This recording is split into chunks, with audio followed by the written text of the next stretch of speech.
शरीयत में दखल अंदाजी है जिसे मुसलमान किसी कीमत पर कबूल नहीं कर सकता है और कोई भी दस्तूर पसंद इंसान इसे कबूल नहीं करेगा। ये लड़ाई अभी शुरू हुई है। हम लोग जब तक सरकार ये कानून वापस नहीं लेगा तब तक हम लोग विरोध करते रहे। मुसलमानों को दबाने की जो साजिश चल रही है, जो संविधान से मिली हुई आज़ादी पे जो चोट 3 तारीख को भारी की भारी संख्या में पहुंचकर इस एहतजाज को कामयाब बनावे।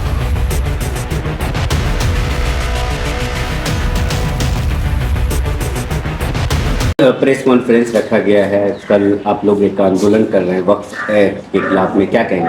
सबसे पहले आप तमाम जो पत्रकार बंधु आए हैं, इलेक्ट्रॉनिक मीडिया और प्रिंट मीडिया के साथियों का, सभी लोगों का धन्यवाद और शुक्रिया सभी लोगों का कि आप लोग अपना कीमती समय निकाल करके आए और आज हमारे साथ इस प्रेस वार्ता में उपस्थित हैं, जो इस पूरे कार्यक्रम की अध्यक्षता कर रहे हैं और पूरे लगन के साथ मेहनत कर रहे हैं। माननीय परवेज़ आलम साहब, काज़ी शरीयत मधेपुरा ज़िला के अध्यक्ष काजी फैयाज़ अहमद साहब और युवा समाज सेवी भाई जाबाज खान साहब, डॉक्टर वसीमुद्दीन साहब, सभी लोग उपस्थित हैं। आप लोग सभी लोग जान रहे हैं कि इस देश में वक्फ तरमीमी बिल जो लाया गया है, कानून जो बनाया गया है वक्फ एक्ट का, उसके ख़िलाफ़ हम लोगों का कल जो है 3 को विरोध प्रदर्शन है। उसी के संबंध में आज ये प्रेस वार्ता बुलाई गई है।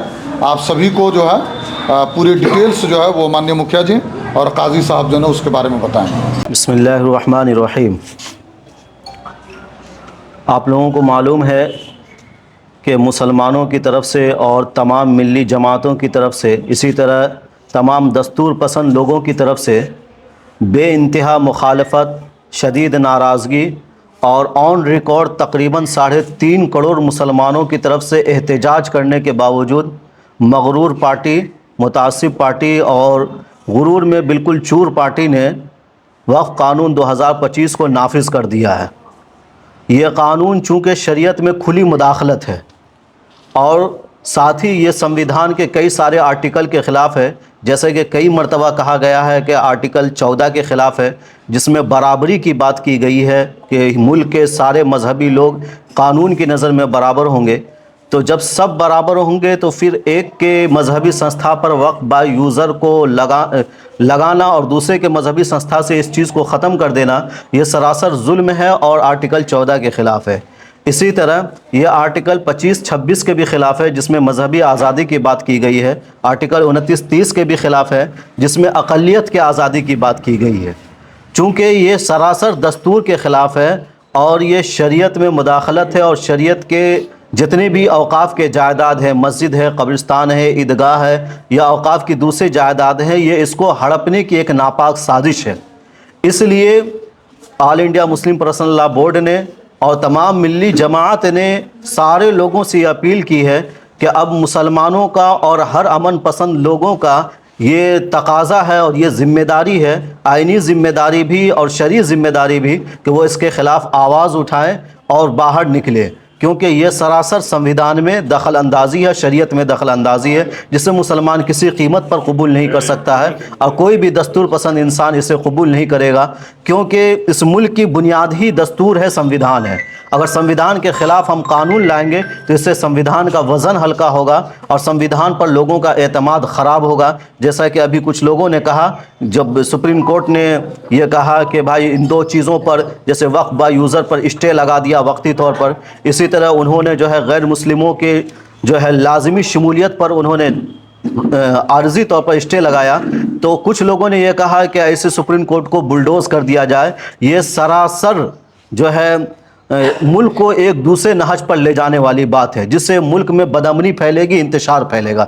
इसलिए सारे सेकुलर लोग, सारे अमन पसंद लोग बेचैन हैं और हम लोग इसके लिए आवाज़ उठाएंगे। जहां तक हो सकेगा दस्तूर के दायरे में रहते हुए हम पार्टी को, जो बरसर इख्तिदार पार्टी है, जो ये कानून लेकर आई है, हम उन तक ये आवाज़ पहुंचाएंगे कि भाई एक काला कानून है, ये शरीयत में मुदाखलत है, मुसलमान इससे नाराज़ हैं, आप इसे वापस लें। क्या नाम हुआ आपका? मेरा नाम हुआ मोहम्मद फैयाज़ आलम कासमी, मैं यहाँ ज़िला मधेपुरा का काज़ी शरीयत हूँ। वक्फ एक्ट के खिलाफ आप लोग सड़क पर उतर रहे हैं, क्या तैयारी है?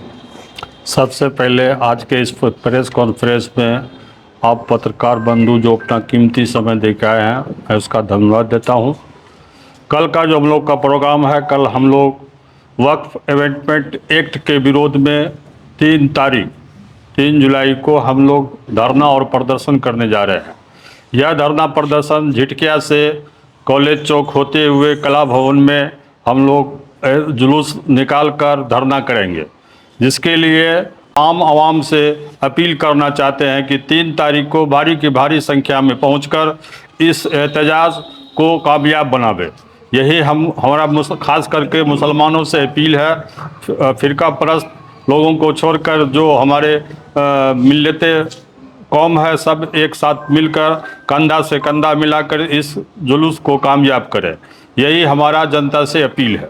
क्या पार्टी के लोग भी शामिल हो रहे हैं, जो विपक्षी दल है जिन्होंने समर्थन दिया है लोकसभा राज्यसभा में, ऐसी पार्टियों को न्योता दिया गया है? सेकुलर पार्टी के लोग भी इसमें सब शामिल हो रहे हैं। उन लोगों के द्वारा भी कहा गया कि हम लोग भी आपके साथ हैं, आपके साथ कंधा से कंधा मिलाकर इस एहतजाज में शामिल होंगे। कितने लोगों की आने की संभावना है जताई? हजारों की संख्या में लोग यहाँ आ रहे हैं। हमारी बात हुई है, सारे जिला से लोग यहाँ पहुँच रहे हैं। लोग सड़क पर उतर रहे हैं, क्या तैयारी है और क्या कहेंगे? जी, आप तमाम मधेपुरा वासियों से, हर धर्म के लोग, हर वर्ग के लोग से गुजारिश है, अपील है, कल 3 मई को सुबह 9 बजे वक्फ बिल 2025 के वापस लेने के खिलाफ सड़क पे हम लोग जुलूस निकाल रहे हैं। इसमें तमाम मधेपुरा वासियों को आमंत्रित करता हूं और एक साथ आकर सरकार को दिखाना है ये जो काला कानून है, ये जो मुसलमानों को दबाने की जो साजिश चल रही है, जो संविधान से मिली हुई आज़ादी पे जो चोट दी जा रही है, जो ये नफ़रत जो फैलाया जा रहा है, ये नहीं चलने वाला है। हम सब एक हैं, हम सब मिलकर इस कानून का विरोध करेंगे और इस कानून को वापस लेने तक विरोध करते रहेंगे। क्या नाम है? मेरा नाम है मोहम्मद जबाज।